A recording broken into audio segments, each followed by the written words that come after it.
हे guys, good morning. So ये वाले video में हम लोग 3 कैब रेंटल कंपनीज के बारे में बात करते हैं।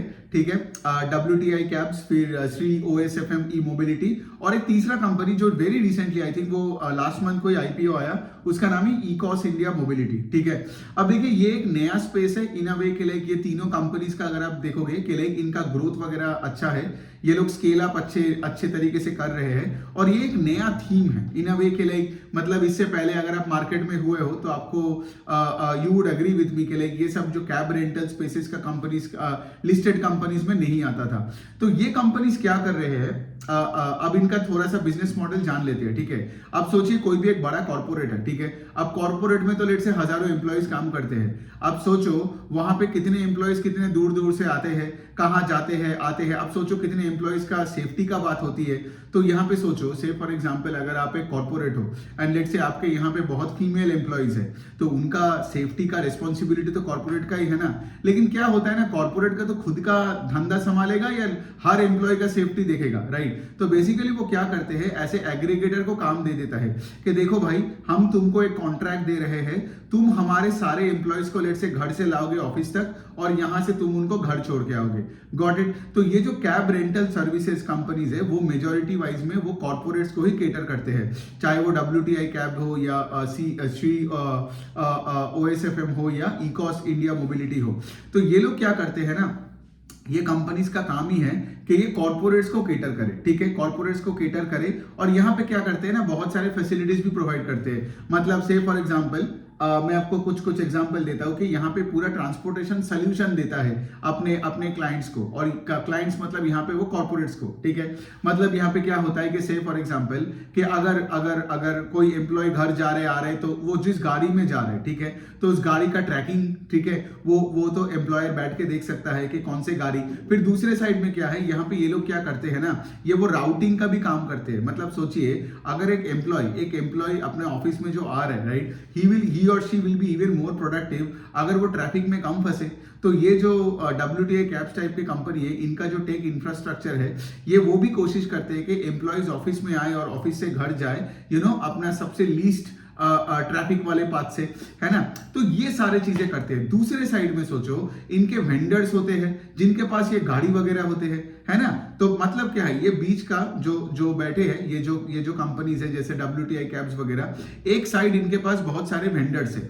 वेंडर्स मतलब लेट्स से फॉर एग्जांपल जो गाड़ी चलाने वाले लोग हैं, वेंडर्स हो, ड्राइवर्स हो एंड ऑल दैट, ठीक है, जिनके पास गाड़ी है। और दूसरे साइड में ये बड़े बड़े कॉर्पोरेट्स हैं, ठीक है। और ये WTI कैब्स क्या करते हैं, एक तरफ से जैसे वेंडर्स को एडुकेट करते हैं, ठीक है। जैसे फॉर एग्जांपल अगर लेट्स से कॉर्पोरेट का कोई CEO वगैरह है, ठीक है, अब लेट्स से वो एयरपोर्ट से आ रहे हैं, तो उसके लिए जो गाड़ी भेजा जाएगा, उसका driver has to be also well mannered, एक शॉफर टाइप का होगा, राइट, एकदम वो व्हाइट कलर का कैप एंड एकदम प्रॉपर, एकदम मतलब वेल ग्रूम्ड होना चाहिए बंदा, उसका कम्युनिकेशन स्किल्स अच्छी होनी चाहिए। Got it. सो बेसिकली क्या है, इस साइड में भी वो वेंडर्स को एडुकेट करते हैं, ठीक है, उनको ट्रेन करते हैं, और दूसरे साइड में ये कॉर्पोरेट्स को पूरा सोल्यूशन प्रोवाइड करते हैं कि देखो आप आपके काम पे फोकस करो, लेकिन आपका एम्प्लॉयज का जो भी ट्रांसपोर्टेशन लिंक्ड जो भी चीजें होगा वो हम संभाल लेंगे। और इससे क्या होता है, इससे ऑफ कोर्स वेंडर्स को भी धंधा मिलता है, और दूसरे साइड में कंपनीज को, ये जो बड़े बड़े जो कॉर्पोरेट्स हैं, उनको भी यहाँ पे प्रेशर नहीं कर लेना पड़ता है।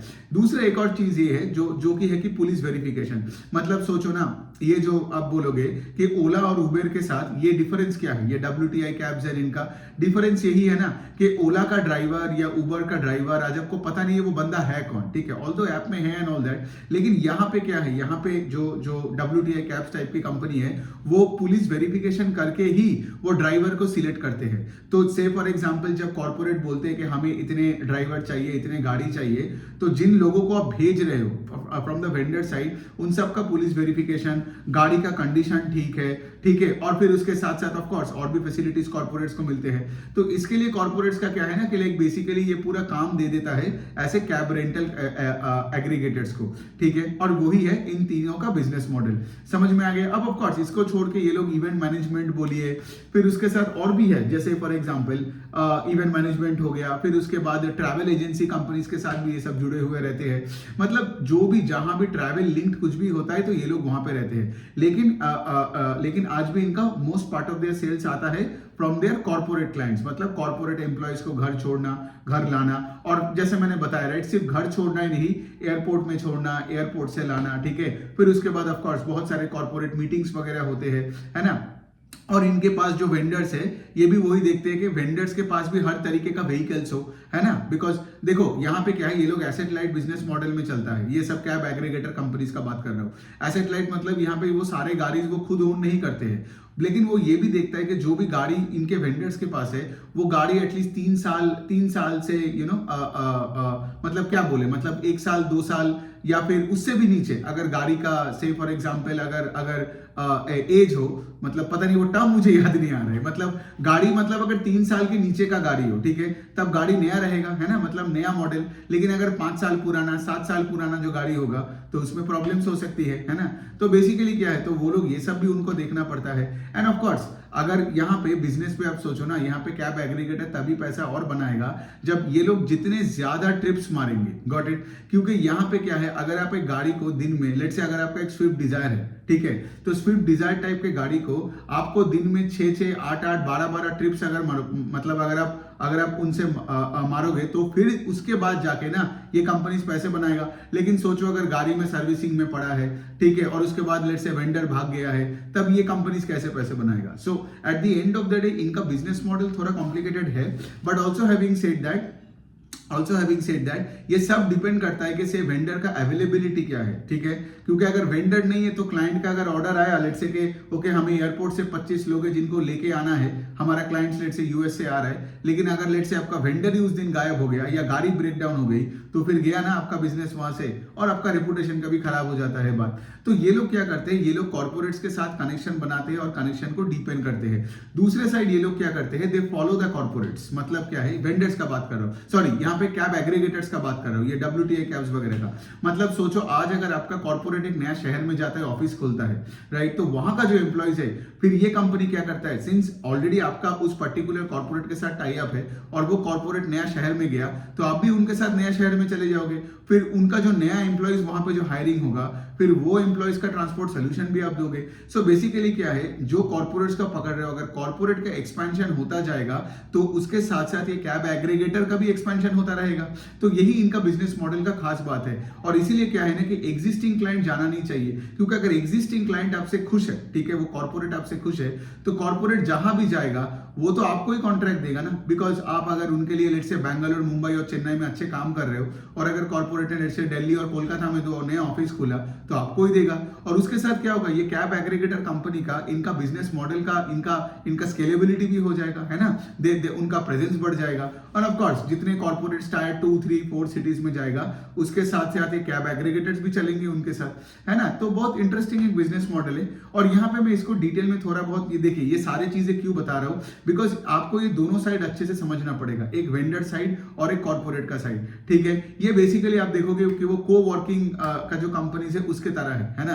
सो बेसिकली वही है, जैसे उनको एक तरफ लैंडलॉर्ड को संभालना पड़ता है और दूसरे साइड अपने क्लाइंट्स को संभालना पड़ता है, मतलब जो कि कॉर्पोरेट से वहां भी। और यहाँ पे क्या है, यहाँ पे आपका एक तरफ वेंडर्स है जिनके पास गाड़ी है, ड्राइवर है एंड ऑल दैट, उनके साथ रिश्ता आपको अच्छा रखना पड़ेगा, गॉट इट। उनको आपको एडुकेट करना पड़ेगा, उनको ट्रेन करना पड़ेगा, ठीक है। और दूसरे साइड ऑफ कोर्स आपको कॉर्पोरेट के साथ, आपको कॉर्पोरेट को अच्छा सर्विसेज देना पड़ेगा, फिर उनको टेक्नोलॉजी में भी हेल्प करना पड़ेगा। जैसे मैंने बोला राइट कि वो, जैसे आपका एम्प्लॉय अगर घर जा रही है, वापस आ रही है, राइट, तो वो आप अगर देख सकते हो एज एन एम्प्लॉयर कि लाइक ठीक है, आपका एम्प्लॉय मतलब सही से घर पहुंची, घर से वापस मतलब निकली और यहाँ पे आई, तो इसका क्या मतलब है कि लाइक टेक इंफ्रास्ट्रक्चर हुआ तो एम्प्लॉय का सेफ्टी भी यहाँ पे बहुत क्रिटिकल होते हैं, और इसीलिए तो ये कंपनीज और भी इंपॉर्टेंट बनते हैं। फिर ड्राइवर का police verification and all that.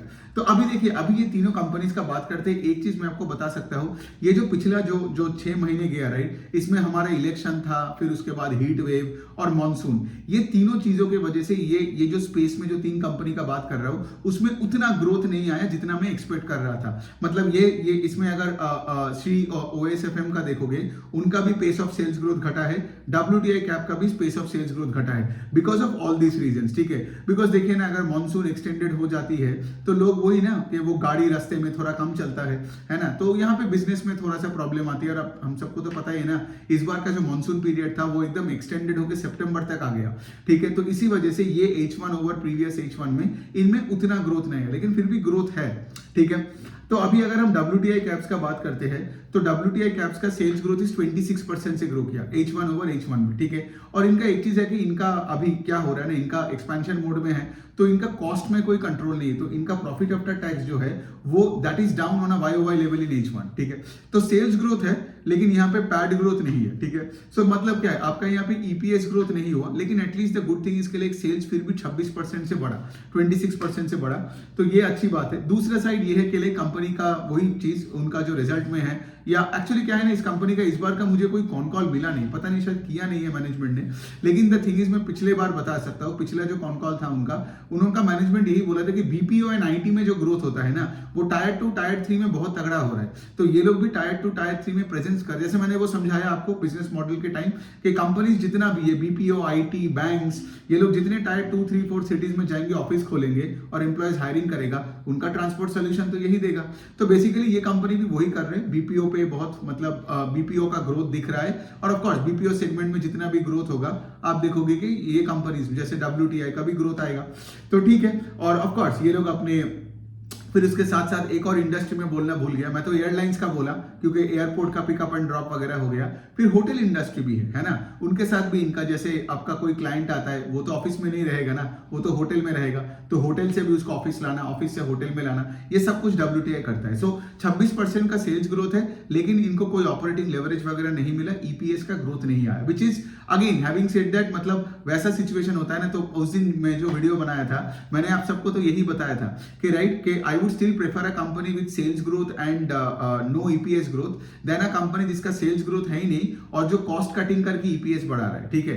So this is still better. Of course क्या होता है ना, जब आप एक्सपेंशनरी मोड में होते हो तो इमीडिएटली आपके कॉस्ट में प्रेशर आता है, इसीलिए आपका इमीडिएट इनकम स्टेटमेंट थोड़ा सा प्रेशराइज रहता है, which is okay. But of course आगे जाके हमें EPS ग्रोथ चाहिए, राइट, क्योंकि अगर EPS में ग्रोथ नहीं आएगा तो मतलब शेयर होल्डर पैसा नहीं बनाएगा।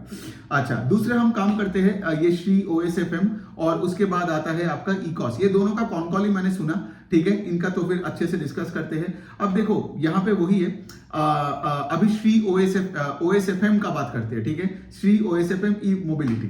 तो ये कंपनी क्या करती है, ये लोग, इनका कुछ 8 स्टेट्स है जहां पे ये लोग केटर करते हैं, कुछ 2500-2700 के आसपास इनका व्हीकल्स है। सेम बिजनेस मॉडल है जो मैंने समझाया, तीनों का एकदम सिमिलर बिजनेस मॉडल है। इनका जो सेल्स का नंबर है, sales growth is 23% H1 over H1। WTI का कितना था, 26%। तो आप देख सकते हो कि सिमिलर रेंज से ये दोनों कंपनी ग्रो कर रहे हैं। तो ये हो गया बात, लेकिन इनका क्या है ना, इनको ऑपरेटिंग लेवरेज मिला।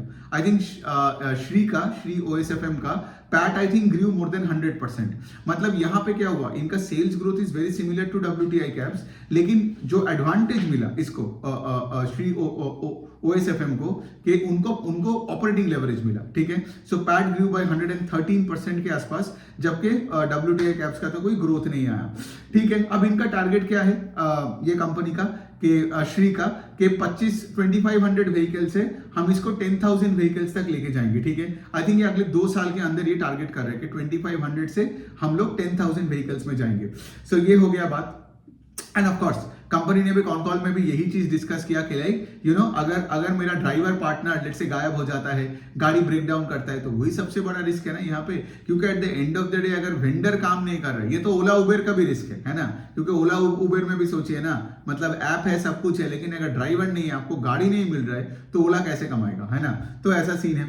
अभी हम बात करते हैं ECOS इंडिया मोबिलिटी का, जिसका 1 महीने पहले IPO आया। अब देखिए ये कंपनी बहुत बड़ी कंपनी है, ठीक है, मतलब मैं बता रहा हूँ श्री OSFM, उसका कितना गाड़ी मैंने बताया, 2700 कार्स है, ठीक है। ये कंपनी का ECOS का कितना गाड़ी है मैं बता रहा हूँ, अराउंड 12,500 प्लस कार्स है। मतलब क्या, उससे कुछ 5-6 गुना है इस कंपनी का size in terms of vendor cars. Got it. तो ये कंपनी क्या करती है, ये कंपनी का जो नंबर्स है, तो सेल्स ग्रोथ इसका कितना आया, सिर्फ 15% आया, 15, ठीक है 15%। एक और पॉइंट ये भी है ना कि इसका बेस बड़ा है, तो ऑफ कोर्स इसमें ग्रोथ रेट और भी कम है। तो यहाँ पे तीनों कंपनी का आपने क्या देखा, WTI और श्री, इन दोनों का 25% के आसपास का सेल्स ग्रोथ है H1 ओवर H1। लेकिन ये जो कंपनी है इकॉस का, इसका सेल्स सिर्फ 13% से बढ़ा, which is pretty disappointing, but of course reason वही है ना, वही मॉनसून और वो सब चीजें, ठीक है।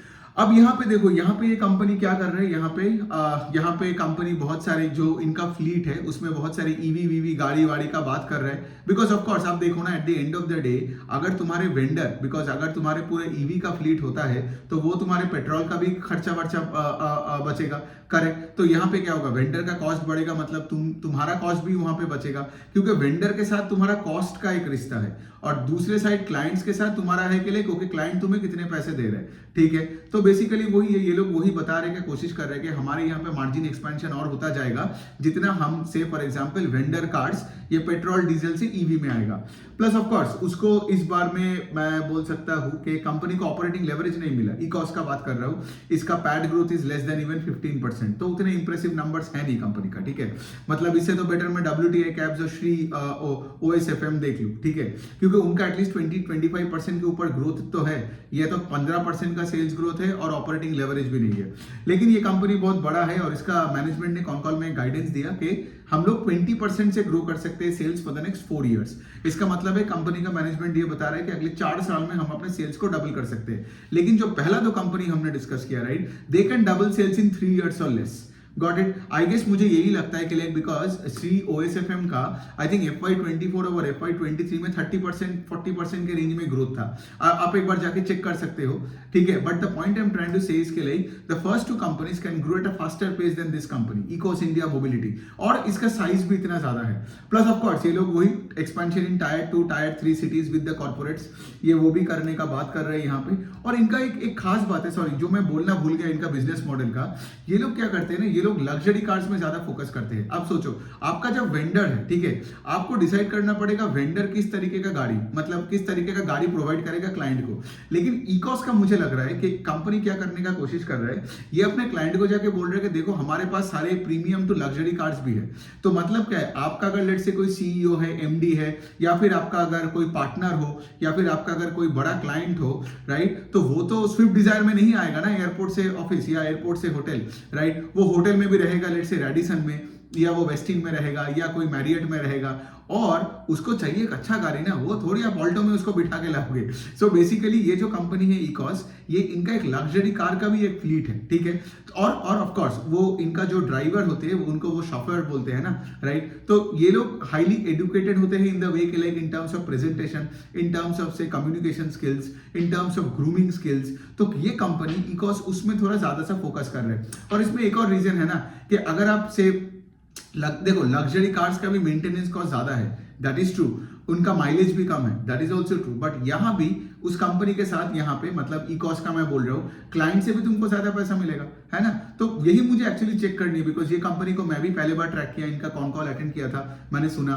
बट हैविंग सेड दैट आगे जाके देखना पड़ेगा कि इनका मार्जिन प्रोफाइल कैसा है, राइट। अगर मैं देख रहा हूँ कि इनका मार्जिन प्रोफाइल बाकियों से कम है, बाकी 2 कंपनी से कम है, तो फिर ये लग्जरी प्रोफाइल मतलब ये सब करने का क्या मतलब है। तो यही वाला पॉइंट है। लेकिन कंपनी अच्छी कंपनी है, ऑफ कोर्स ये भी एसेट लाइट मॉडल है, इनका 90% of the cars vendor owned fleet है, खुद का आई थिंक 10% के आसपास कार्स होगा, वही सारे कार्स का एज भी वही है बिटवीन 0 and 3, ठीक है। तो उसी में ताकि गाड़ी नया दिखे, 20% का सेल्स ग्रोथ है। एंड ऑफ कोर्स इनका जो इकोस का जो मेजर बिजनेस है वो अभी आता है आपका, वो आपके बड़े शहर से, जैसे बेंगलोर हो गया आपका, गुड़गांव, मुंबई एंड हैदराबाद, यहाँ पे है। तो चलिए ये हो गया 3 कंपनीज ये पूरे स्पेस में। आई गेस मैंने जितना हो सकता था मैं सिंपल लैंग्वेज में एकदम समझा दिया, ठीक है। आप अगर मेरे वो फाइनेंशियल वर्कशॉप नहीं लिए हो तो वो भी ले लेना, अगर आपको लेट से पूरा फाइनेंशियल स्पेस को पूरा सीखना है, जिस तरह से मैंने ये स्पेस को सिखाया। अगर आपको लेंडिंग साइड हो या नॉन लेंडिंग साइड हो, आप वो आराम से वो वर्कशॉप देख लो, मैं उसका डिस्क्रिप्शन में और कमेंट सेक्शन में डाल दूंगा उसका रजिस्ट्रेशन लिंक। एक बार वो देख लोगे, उसके बाद क्या होगा ना, उसके बाद आपका पूरा स्किल सेट बन जाएगा in the entire financial sector, ठीक है। ये बैंक्स, NBFC, एसेट मैनेजमेंट, ये सब कुछ, ठीक है, तो यही हो गया बात। चलिए, और just to come back to this topic के लाइक, ठीक है, ये कैब एग्रीगेटर्स का स्पेस तो ठीक है, अच्छा है, ग्रोथ है, इसलिए मैंने कवर किया। मेरा कोई वेस्टेड इंटरेस्ट इसमें नहीं है, कोई कंपनीज में नहीं है। इनका इस बार का तीनों कंपनीज का ग्रोथ रेट थोड़ा सा, जैसे मैंने बोला, because of the external factors, monsoon और हीट वेव और इन सब की वजह से H1 थोड़ा सा इफेक्ट हुआ है। ठीक है, अभी देखते हैं H2 में तो सब कुछ नॉर्मल होनी चाहिए, राइट। और फिर उसके बाद ऑफ कोर्स ट्रैक करता रहूंगा और कॉन कॉल सुनता रहूंगा और आपको इनसाइट्स देता रहूंगा, बिकॉज ये वीडियोस बनाने का मेरा मेन एम एक ही है कि लाइक क्या होता है ना, इंडिया में रिटेल इन्वेस्टर्स धंधे ट्रैक नहीं करता, ठीक है। इंडियन रिटेल इन्वेस्टर्स वही मीडिया में जाके वही मतलब जेनेरिक बातें सुनता है फंड मैनेजर्स का, जो इंडिया, चाइना प्लस वन और यूएस और ये सब अनशंड चीजें बोलता रहता है, ठीक है। तो द पॉइंट इज, उससे क्या होता है ना, उनको पता नहीं चलता है कि लाइक एक्चुअल में जहां वो पैसे डाले हैं वो जगह में क्या हो रहा है। तो मेरा काम वही है, एकदम स्पेसिफिक्स में बात करें, एकदम कंपनीज में बात करें, ताकि आपको समझ में आए कि कहाँ पैसे आप डाल सकते हो, कहाँ पैसे आप निकाल सकते हो। बिकॉज वही है ना, कैपिटल एलोकेशन अल्टीमेटली होगा कि, या मिस एलोकेशन, कि आप किस तरीके से अपने पैसे को डाल रहे हो, कहाँ डाल रहे हो, कहाँ नहीं डाल रहे हो। सो अगर आपकी कंपनी में ग्रोथ चली जाती है, अगर आपकी कंपनी में मार्जिन कॉन्ट्रैक्शन होता है, मैनेजमेंट केपेक्स नहीं करता है और आप उसमें बैठे हो because China plus one story सुन के,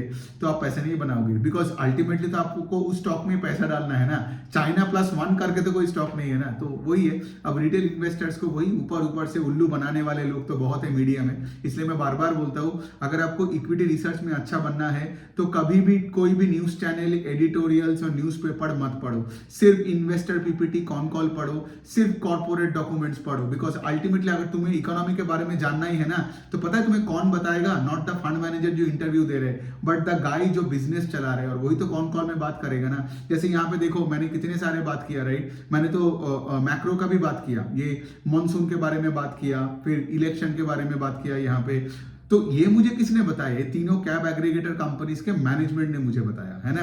तो जो धंधा कर रहा है, वो धंधा करने वाला ही तुम्हें इकोनॉमी का सबसे अच्छा रिफ्लेक्शन देगा, नॉट जो बंदा जो धंधा नहीं कर रहा है, कोट पैंट पहन के बैठ के वहां पे ज्ञान देते जा रहे हैं अबाउट बड़े बड़े चीजें, अबाउट निफ्टी किस तरफ जाएगा और फिर चाइना किस तरफ जा रहा है और अफ्रीका किस तरफ जा रहा है। तो वो सब सुन के अच्छा लगता है, लेकिन उससे पैसा नहीं बनता है।